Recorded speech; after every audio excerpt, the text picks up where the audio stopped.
Hall of Fame offensive lineman for the Browns, Joe Thomas, talking about the line's performance in 2024. Was it scheme change? Was it guys getting older? What happened with the decline in the offensive line? Well, I think some of it was scheme related, but a lot of times offensive line's performance is dependent upon the quarterback play, right?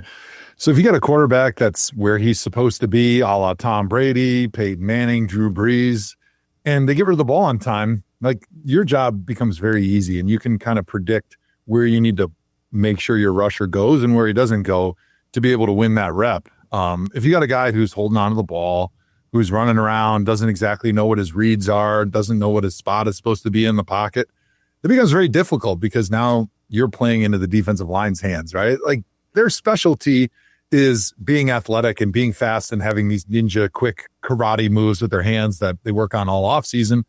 And so if you're playing into their hands and they're allowed to go wherever they want, and then you just have to stop them from going there, it becomes nearly impossible. And I think that was what was happening a lot last season. And that makes it really hard on the offensive line. And pretty quickly you go from being a pretty good player that feels like you're, all pro level to you look like crap. And you're just not getting the job done, right? And so an offensive line really is five fingers that, are working together as a fist. And everybody's kind of taking care of the blind spot of their person next to him. And then the quarterback has to fit into that. And so when that fit is not right, just everybody looks poor.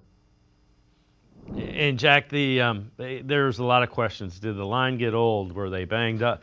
The answer is yes to everything. It just needs to be better all around. Yeah, without a doubt. And it's one that a lot of the advanced metrics over the sort of last 10 years have pointed to sacks being a QB stat. Lots of focus goes on to the offensive line, but sacks are more driven by the way the quarterback plays than anything else.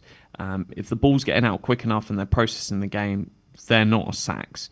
If you're holding on to it over 3 seconds, you're probably getting sacked. And that's just the fact that there is so much edge talent, defensive tackle talent that is getting to you as the quarterback. It's interesting, though, if you split offensive line play in two between the run game and the pass game last year, you get some really interesting results.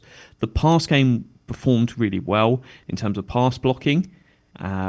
Especially, you look at Bitonio, Pocic, and Conklin did really well. White Teller did not perform to the same level. And I'm focusing there on the time from Deshaun Watson departing all the way through to the end of the season, taking the snow game out because that was a bit wild. But Bitonio was one of the best pass blocking guards in the league. Conklin played really well. Pocic had a fantastic season from then to the end of the year. White Teller struggled. But then if you look at the run blocking, it was a disaster. That's the biggest area that they will fix, and that's, for me, is more scheme-driven. So I'm really good. I feel confident. Bitonio's going to be back. Pocic is going to perform. Conklin's going to perform. White Teller will hopefully bounce back after a poor year because he actually played really well in 2023. It was one of his better years for consistency across the year. It's just, can they fix left tackle? And I'm hopeful. Dawn Jones can hopefully do it. If not, Lucas has been a player I've championed for about 5 years to sign. He is up there with some of the best swing tackles for me in the league, so I'm happy he's part of the Cleveland Browns.